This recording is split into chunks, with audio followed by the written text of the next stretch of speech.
All right, Paul, Jack, Haden, good morning. Good morning, Michael. How are you? Great. Yeah? Good. Thank you for coming out. Can you please briefly introduce yourselves? Yeah, I'm Paul Haden. I'm the president and founder of C2 Collaborative. We're the landscape architects here for Playa Vista. And this is my son, Jack.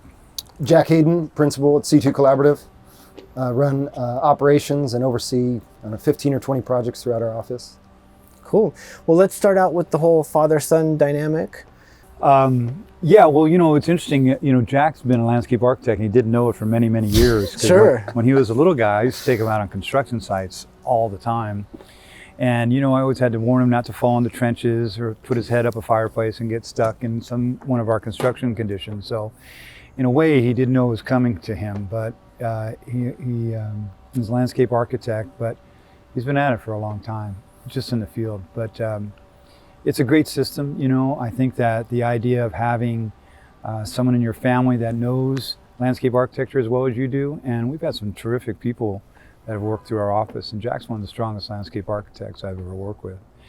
And he came in, put his head down and worked hard, and it's really helped develop our practice, and it's exciting to see where our firm is going. At some point I'm going to move along, and Jack's going to pick it up. Yeah, and thank you. And to tack on to that, I think I was trying to avoid being a landscape architect my entire life because of growing up in those conditions, right?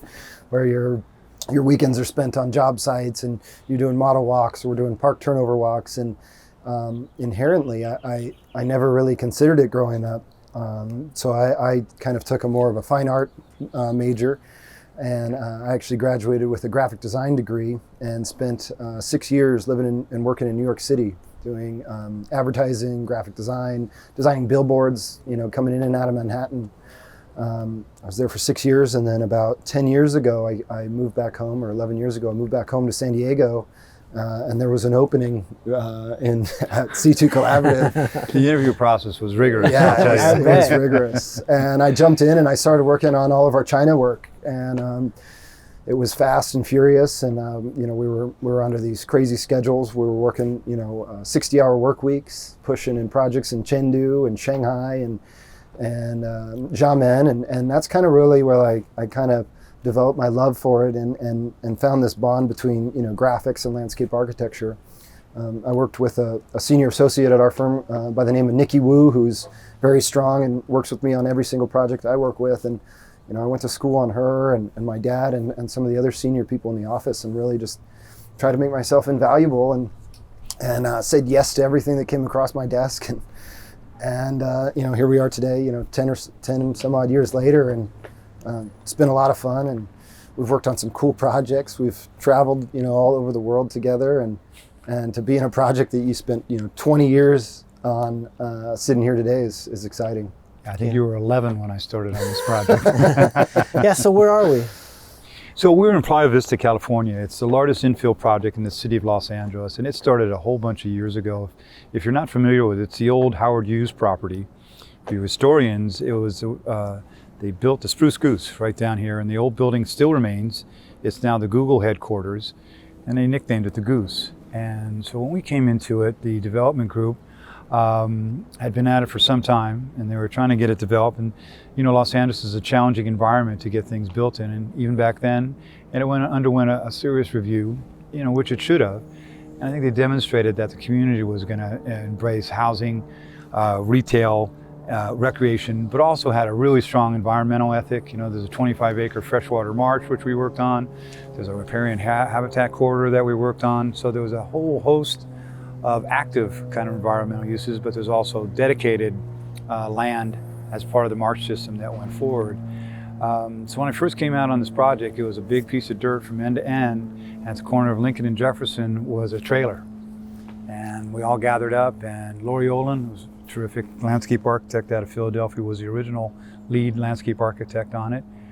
And that's how it started. And it's been 20, 25 years I've been working on it since. Well, and Runway, I think, is the street that's behind us, is actually where the Spruce Goose took off.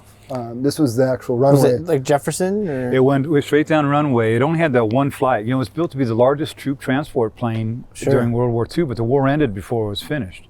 And it wasn't spruce, actually. It was another kind of wood, but Right. It was nicknamed by the media, and didn't he hate it? He didn't like it. He didn't like it. And it flew about over the ocean about, I think it got out 20 yards, and that was its singular flight. I think it was balsa wood. It may have been. Yeah. It was an enormous plane. When I first worked on it, his office was still intact down here at the east end of the project. And they were kind of decommissioning the building, and as designers we got to walk through the whole building and saw Howard's office, and it was pretty, Spartan. It was a metal desk and a metal table, and all the personal things had been removed. But it was interesting to be in that kind of history. The guy did a lot: film, architecture, development, mechanics. So we're downslope of Loyola Marymount, correct? And Correct. right in between Jefferson and Loyola Marymount, and then at the bottom is the marsh, and then the project kind of starts from At there. the bottom is the riparian corridor. The riparian corridor. Yeah, which is, for those who are not familiar with it, it's a series of plants that grow along drainage courses in Southern California, and it has trees in it like sycamores and willows. And so we work with the biologists, and as we did with the freshwater marsh, which is really an interesting mix, because you have these criteria that you have to meet in terms of density and diversity of species, but then you have this engineering side. How do we get the water to flow? How do we get to percolate? How do we get it planted? So we were kind of this bridge between engineering and botany, which was exciting. So we restored it, and we met the criteria. And the same was true of the freshwater marsh. It was 25 acres, and it had to meet water replenishment, stormwater, and habitat. So it had these three distinct different goals. And again, it was that kind of emphasis that was fun. As a landscape architect, when I was sitting in a meeting once and they asked about what are good landscape architects good at? And this biologist said, they're good at solving multivariant problems. And I went, I like that explanation. Yeah. That's a good one. So That's fair. that was one of the key things we did here early on, was our environmental work. And we're proud of that. We think it came out great. And it's the largest freshwater marsh in Los Angeles, isn't it? Well, the one of the documents, they were trying to demonstrate how big an open space they were going to dedicate. So they had these graphics, and they hung this project up on the wall, and they showed all the open space marsh that was going to be dedicated. And then next to it, they showed image of Griffith Park, UCLA, and USC. And they said our open space dedication is bigger than all three of those spaces in Los Angeles. So we're dedicating a significant portion to retain, as they should have, to retain that freshwater system. One thing that I found interesting about this project is that a lot of these spaces are actually public spaces and not privately owned spaces that allow for public, but actual public spaces. Can you talk a little bit about that coordination? Yeah, great question. They're all public. Their parks are public parks, privately developed and privately maintained. So working with the city of Los Angeles was that they had standards that we had to meet, and we met with them frequently, and they liked what we were doing here, and they were really happy with what they saw here, and they were excited about the level of maintenance they knew the parks were going to get. So they were happy on those three issues. The one wrinkle we ran into early on was this idea was, we want you to use drought-tolerant plant material, and this is kind of that era where they were trying to get California natives to succeed in the commercial arenas, and that's a challenge, as you all know, a worthwhile one. So we got them to agree that if we use Bob Perry's book, if you know Bob Perry, Plants for Western Gardens, as our criteria, we can satisfy both your needs and our kind of requirements. And they said, yes, we'll agree to that. So that was a cool kind of collaboration, if you will. That's fair. Yeah. I could see that working. Well, and I think that the high density of the site too, these people don't have a lot of open space to deal with. You get trails and maybe some small private, neighborhood parks in a normal master plan community. But here, we took these, they're pretty efficient spaces and made public green, made them into public parks.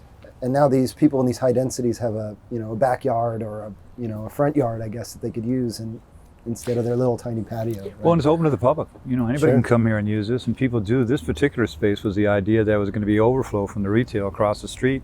People wanted to have a break. Kids can play on the lawn. And, we did a little play feature back here as well, and it's been utilized in that fashion. So it's interesting to see your ideas, how they translate, and in this ones they did. Do you know if there's any allocation for for low-income housing? Do you know if there's a portion set aside? I think there was originally. That was some of the original entitlement. I can't speak to it specifically, but there was at one point, I understand. Yeah. How has your post-occupancy review of the space been looking upon it now? Yeah. How do you feel in the space as opposed to your intention and now it in space? You know, I've been at this for 40 years, and this is one of the most difficult construction projects I've ever worked on. You know, they had phase one, which was open, and then they had the campus, which was open. So this middle phase was about 2,800 units, and they decided they were going to build all 2,800 units at once. So the logistics of all these different builders, including the parks, including the retail, of getting this project built was significant. And the impacts, all the construction impacts of people offloading materials of dirt and dust and stuff on the landscape was significant, particularly in the park you're going to see later on today. You know, we think the intentions of our design have been fulfilled. They're really strong. One of the challenges of being a landscape architect is that your landscape is not a static thing. It's going to grow on its own. You're going to have outside influences in terms of who maintains it. You're going to have homeowners associations. You're going to have regulatory issues that come in and affect it. By and large, we were really, really happy with this. I mean, the trees have grown well. There's certain things that have not succeeded, and that's a part of it too. I mean, you have to plan for your failures, I think, in landscape architecture. The small ones and sometimes the bigger ones, because it's going to happen. But the bones of what you did strong is the idea of what you did strong. It'll still hold up, even with those small those chinks in the armor.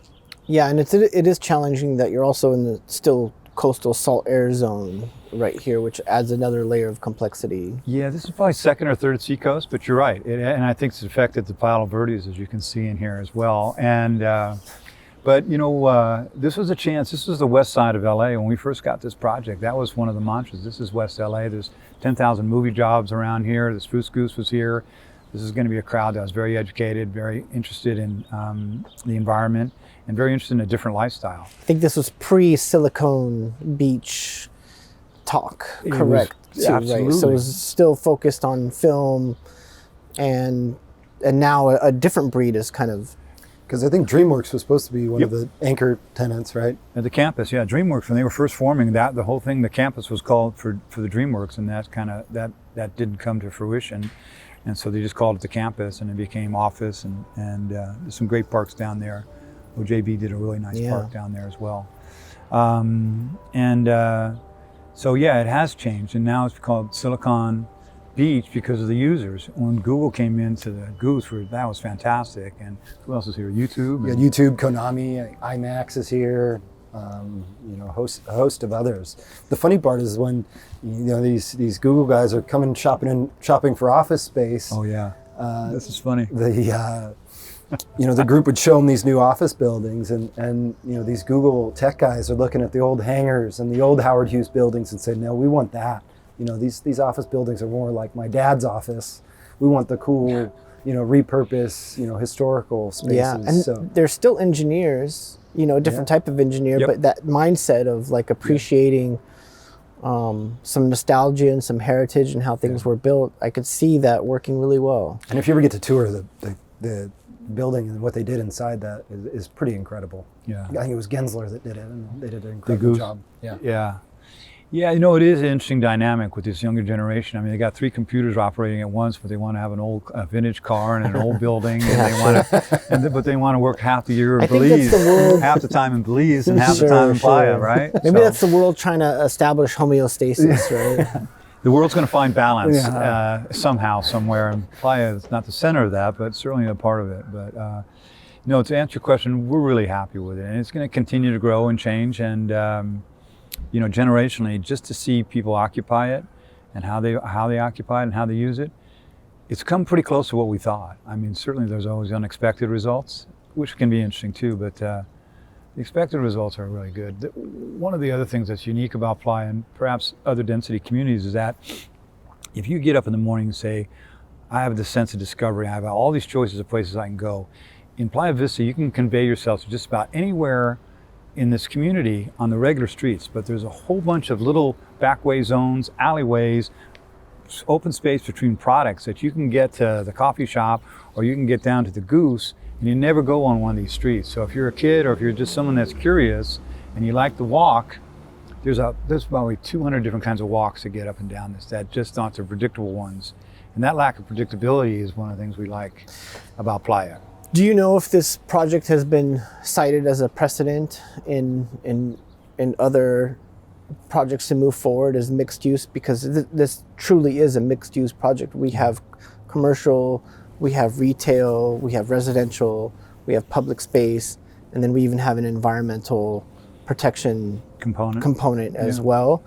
Are you aware of any?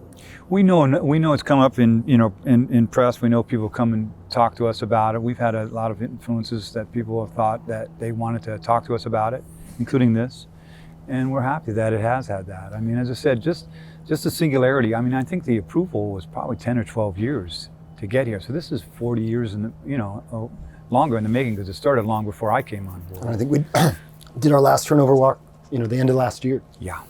The last punch list? Yeah. How was that? Oh, Chris Fortunato, who's not here today, is another principal from our office. He was a key element. He and Nikki worked on this. They were up here all the time. And he did the CA? Yeah, he did a ton of the CA. Nikki did some of the CA, but I know, Chris has probably got, over 100,000 hours in this project, and he's been out here more times than you can count. But he did the final walk, and I know that you had a prior commitment that day because you were upset you couldn't go. I know, I couldn't get to the final walk on Playa after I was here when it was just dirt and trailer. I got the history is there. Come on, let me be a part of that history. But anyway, did you do any ribbon cutting? There were several different instances where we did that. Yeah. And I think it's Randy Johnson, who was president of Playa for a good portion of the time we worked on. It's just a magnificent guy, very insightful, intelligent, really charismatic, and a visionary. He really helped. It wasn't for Randy, this community would be a lot less than what it is. He has been an amazing development guy for Playa Vista, and he's got a park over here named after him. Oh, cool. I was hoping he'd get a street. Yeah. Well, anyway. And then to go back to your original question, I mean, we use, for a lot of our mixed-use work that we're working on now, Playa Vista for RFQs. This is either RFQ or case studies or photography. Sure. We want it to be like this, or we're doing a mixed-use stadium project out in Virginia, and it's like imagine this without the palm trees, kind of thing. So internally we use it a lot, and I've seen photography and press on it all day long. My dad just got an award from the Friends of the Ballona Wetlands for the work that he did in the wetlands part. And, I think we've won, 5 or 6 awards from the masterplan community landscape architecture level for our design and work that we've done here. Yeah. So. Was Lewis McAdams involved in any of this, or rest in peace? He may have been. I don't recognize the name. He may have been. Yeah. There was so many different teams. Sure. I mean, the civil engineers were great. I'm trying to remember the fellow's name, but the civil engineers are really terrific, because this is one complicated piece of work. Yeah. And how many different architecture firms? The architects. I mean, the original design charrette was we met in the trailer, and Playa had built a model at just streets and just lots, and each architect would present his project in the first phase, phase 1. And he had a model, and when he got finished with the model, he went over and put it on the site plan. Yeah. And at the end of the 10 presentations, the entire block was filled. Right. A beautiful way to present your ideas and try and establish the character of this community. And it was fun to be a part of. Now, how long did you say this whole process was from when you guys got in till that last punch list? I think it's got to be close to 25 years. So how does the billing work on that? And then who's the client? Right. So it has changed over the time. Sure. Even before Randy, there was some other people that were involved in it. But we worked on the first phase. We did a few of the parks. We did some of the street scenes and stuff, and we did some of the early work that was a part of the habitat. So we're very involved in that. So as that got developed, that was our first client. And then we got involved in the campus planning and some of the work down there, and that was Randy and his groups. I think it was Playa Capital was the name of the company.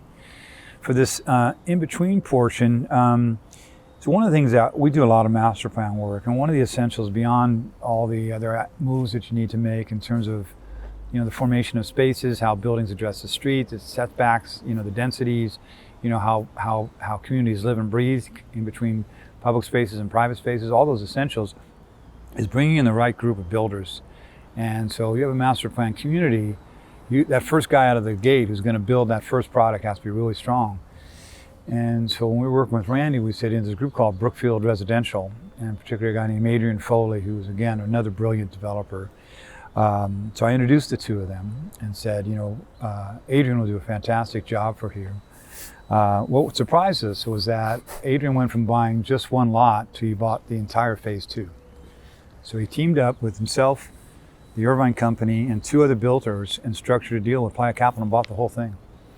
And they executed really well. I mean, it was one of those things that you were hoping that the diversity would remain, and the diversity has remained. And Foley and his group brought in some great architects to work on some of the other products in the middle here. So it was a good move. Does this, is this entire project within proper Los Angeles? Does any of it overlap into Culver City or in any other? That's a good question. I think it's primarily LA. I don't think it overlaps into Culver City. Okay, because that would have been just another logistical fun component. Yeah, we have not. Yeah, another agency. I think it was LA. And going back to Chris Fortunato, he was the one who negotiated with the city, and he's a man of great patience. So it took that. But was he an expediter for you? No, he's a landscape architect. He's one of our senior landscape architects out of Philadelphia, and a really, really good landscape architect. And as I said, Jack, there's been a host of people that have worked on it, besides just the team that we did the designs and drawings, just the implementation part, which was surprising because when we got here and started talking to Randy, we said, we're going to come out and do CO, we call it construction observation. And he said, huh? And we've done it on some of that work, and they said most of our landscape architects have not performed that. And he said, oh, we definitely want to do it. So we're out here all the time. I remember doing this park. I signed a sample of that concrete on the ground to make sure he said you had to match that. Yeah. So for us, any handprints and names? No, not on this one. I have his name on some other ones. To better answer your question, Chris could answer the billing question a lot better than me or my dad could. Yeah. But I think at the end we had 25 job numbers. We were the master landscape architect. We also did some product for Brookfield with different architect groups as well, and maybe we'll see some of that. But the process was complicated. I know we do everything by job number, and Playa Vista I think had at least 15 different job numbers, whereas most master plans are 3 to 5 different ones. So it was a lot of work, and we had a lot of bodies touching this thing, and a lot of great people from our office to help get it to what you see today. Sure, you probably had some people that came in and left during like a lot, just kind of moved. I think we had someone that had 3 kids in the time that this that this project was being built. Generational. There's generations of people in our office. I worked in offices before I started my own practice, and there's a couple of projects in Southern California that just about everybody in Southern California as a landscape architect has worked on. Yeah. So a lot of people from my office that have moved on, and a couple of them started their own practices and done really well. Kush and Eric Marecki with Mia was part of it. So everyone that was in our office has worked on this in some form or fashion, which we think is terrific because they can say, hey, I worked on that. Sure. And I'm connected to things that I can say, I worked on that. Right. You could walk through and point to a curb detail and say, I revised that thing 7 times. All those things count. Yes. And it's interesting you bring that up. Lori Olin had done a really good job about making sure that handicap accessible ramps weren't these larger things. So the details on this were really stunning. What's interesting about this project spanning over so many years is that trends and ideas tend to change over time in landscape architecture. New concepts start developing, new ways of thinking of spaces. Yet when I walk through here, it doesn't feel dated or stuck. It seems like it was able to apply the ideologies rather seamlessly. How do you feel about that kind of comment of mine? Yeah, I think if you go back to some of the older landscape architects and some of the more ones that have profiles that you know, guys like Pete Walker. If you look at Pete's work, it seems, I could be wrong, but it seems Pete stood on Dan Kiley's shoulders. If you look at some of Dan Kiley's work, one of the beauties of his work was the singularity of it and how it's maintained itself over time. So that's always our considerations when we go into spatial design is can it meet these kind of ideas of how people live and work today, because you can't work in a Frank Lloyd Wright kitchen. Just doesn't work today anymore, as beautiful as those houses are. So, and how does it evolve? So does it have longevity, and does it have this ability to be flexible, and that at some point, you know, there may be requirements to change plantings, or because of growth patterns, things succeeded or didn't succeed, or we're going to change it. That's why the basic structure is there, and you've got your forms. You know, controlling your edges is important in a space. If you controlled your edges and made spaces that people can really be large or small in, then I think it can hold up over time. When you say controlling your edges, what does that mean, and what's an example of it? You know, I learned that from a couple of East Coast garden designers, and they just called themselves garden designers, and I admired these guys tremendously. I went to a couple of their lectures out at Descanso Gardens, and they did mostly estates. And one of the things they said that is that everything you do is a room. And if you understand rooms, you'll understand what I mean by controlling your edges. So for them, it could be a hedge, it could be a planting, it could be an alley of trees, it could be this buffer zone, but nothing is formed without definition. And that was their point. So controlling your edges means I want to figure out how I define my space. Either it's more open, or it's more closed, or it's a combination thereof, or it can flex. So sometimes those parameters are self-imposed as to given. Well, here we knew the buildings were going to come on either side, but we also wanted this kind of transitional green between the buildings and the buildings can breathe. And you know, buildings, these aren't really tall, but there's a scale issue. So trying to pick that plant material that talks to the scale of buildings is an important part of it. So. And did you do lighting in-house, or did you you have a consultant? You probably know Francis Cray, and Francis Cray is one of the best lighting designers on the planet. We've worked with him in the Middle East and other places. He's in the old Bradbury building in downtown Los Angeles, and really an exquisite lighting designer. So he helped us quite a bit. I feel like that's an important component to this site. Yeah, And absolutely. any site. Absolutely, But especially this one. You know, from in our office, we're involved in the conceptual level of lighting. Sure. You know, early on, we definitely have our vision, but usually we hand it over to an electrical engineer, you know, schematic or DD. Yeah. Yeah, the nighttime experience is really key. And you know, the trick, one of our tricks is not to overlight. You can do that really quickly if you're not careful. Yeah. And you know, again, going back to CO, if you're not out there at night making adjustments or changing the lamps, you know, you're going to have that one opportunity where the contractor's still on site, and once the owner accepts it, you're not going to go back and make those adjustments. So that, you know, that part of it, and I think it's succeeding in future generations, is to be on site while your projects are being built, get a good relationship with the superintendent. It's pretty key. Let's talk about relationships. I feel like that kind of is less communicated in our field, and I'm always very interested in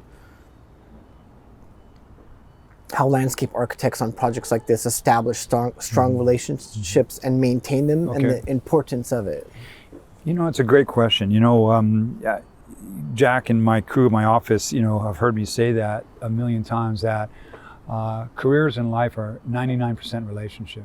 That 1%, you have to be good at what you do, you have to perform, you have to execute, you have to do all those things. But if you can't work with people, you can't establish that rapport, if you can't walk into a room, because they think of us like expert witnesses. You know, you go into a courtroom, they bring in an expert witness, that's what we are. We're expert witnesses. So we come in and we say, here's what we think will be strong. We understand your budget parameters, here's what we think lifestyle can be, here's what we think the environmental concerns are, and here's how people can experience it. And it'll accelerate your project. It'll give it more visibility, it'll give more value to it. And at the end of the day, you can take your grandkids by it and they'll like it. Those are important factors. One example they have in particular, I started my practice working out of my house. It was before he was born, it was in his bedroom I started this practice. You know, and I had a little tiny desk, and I had gotten asked to do the Transamerica roof garden in downtown Los Angeles, and I was working for an architect at the time. And I didn't even know how to price myself. I mean, it was like, holy smokes. And it was technically challenging, and I wasn't completely out of this architecture firm there I was working on, so it had a whole bunch of challenges to it. And ultimately they ended up doing something different than what I designed, but that was a nice way to start a practice. Our next client was a group called the Shea family, Shea Homes, a really, really terrific organization. I've never met an organization that has such a sense of family. The people they hire are all some of the most honest, straightforward, caring, thoughtful people I've ever met. Yeah, they meet all their deadlines, they do all those things, but the kind of people that the Shea family hires is exemplary. And so we started on a small project with them in San Diego, and here it is 30, 40 years later. We're working in 3 of their divisions. We're helping them redo a project up in Cannery Row. It's going to be retail and residential, and they're key. And you know what I like is that the presidents that comes and call me and say, Paul, this looks great. Or they can call me and say, Paul, we don't think this is quite working. And I'm going to answer the phone and we're going to go, you know, we're going to make it right. And I can call those guys up and say, hey, you know, I think this needs to be stronger. Or can we get some more emphasis on this? And they'll go, let's sit down and talk about it. So if you can't pick up a phone and call your clients on a one-to-one basis as friends, Sure. There's no relationship. You're not necessarily golfing with them, although he does. And you may go to lunch with them, you may go to dinner with them, but you're not going to take vacations with them. But it becomes a friendship because it's a trust thing. I would probably put in the category of like camaraderie, right? Because you're both in it together. You both have a stake. Yep. It's stressful for both people, meaning there's a weight that you have to carry your responsibilities. They have to carry theirs. So that kind of like bonds you. And well, I think that, you know, he's always said, business is personal, and you know, these names that he threw around for this project casually, you know, I think were key to be here, you know, and we're landscape architects, but on almost every project that we touch, you know, we're doing, you know, planning, you know, we're working with engineer, we're changing and adjusting things to make that aesthetic, right. But we're also making introductions. You know, we have a project, 1,500 acres up in Madera County, just north of Fresno, at the foothills of the Sierra Mountains. And, you know, and my dad has all these relationships, and they're looking for builders to come in and buy parcels of land and stuff. And, you know, he's picking up phone calls. We're taking people to lunch and say, hey, you know, we know this site in Madera, you know, you want to buy a neighborhood or a village. And so, you know, he's kind of this landscape architect, matchmaker for developers and builders too, because how many times have we brought in new guys, new engineers or new builders or developers on a project to strengthen this thing, or someone backs out and you say, hey, well, I could pick up the phone and call Adrian Foley, who's, if you look up who Adrian Foley is now, he's, you know, I think the head of all of Brookfield residential. So North America. So, you know, these names casually thrown around. It is because of the relationships. You know, the time you spent on site with these guys before they were VPs or presidents. The time that they seen you, you know, put on your cowboy boots and roll up your sleeves in the dust and smoke cigars on site. And you know, point guys in the right direction. So I think that it is all about relationships, and it's the 40 some odd years of relationships that he's built up until this point. That is a main reason why C2 is so successful, and we're working on some of these cool projects today. When he brings up the other side of it, I was just talking on the builder side. He's right. All the engineers, the architects, the interior designers, the graphic designers. Someone comes to us and say, hey, you know, go use RSM or go use Julie Stark. I mean, there's so many great people that we have that we love to work with, and we're going to give them people that we know that bring a serious design intent and how to execute to their project. And that's fun. And they can call us up and say, Paul, we have this thing in Oregon. We'd love for you to talk to these guys. So it can't be overestimated, that relationship. It's a terrific question. Fantastic. And, you know, anytime you got civil engineers making fun of you and laughing at the end of it, you know you're in a good spot, because usually they're pissed off. The civil engineer landscape architect relationship is always a challenge. That's the one. Because we bridge over into their work and they don't like it. At first, you know, for the first 6 weeks, you usually have some angry civil engineers, but after a while, they kind of come back to our side, and you know, we see them replanning a neighborhood to enter onto green space or to think a little bit differently, and that's the fun part of what we do, and you know, have fun doing it. You know, like I said, we joke around with a lot of our clients and our architect and engineer friends, and you know, we have a good time while we're working. It's not just grinding 24/7.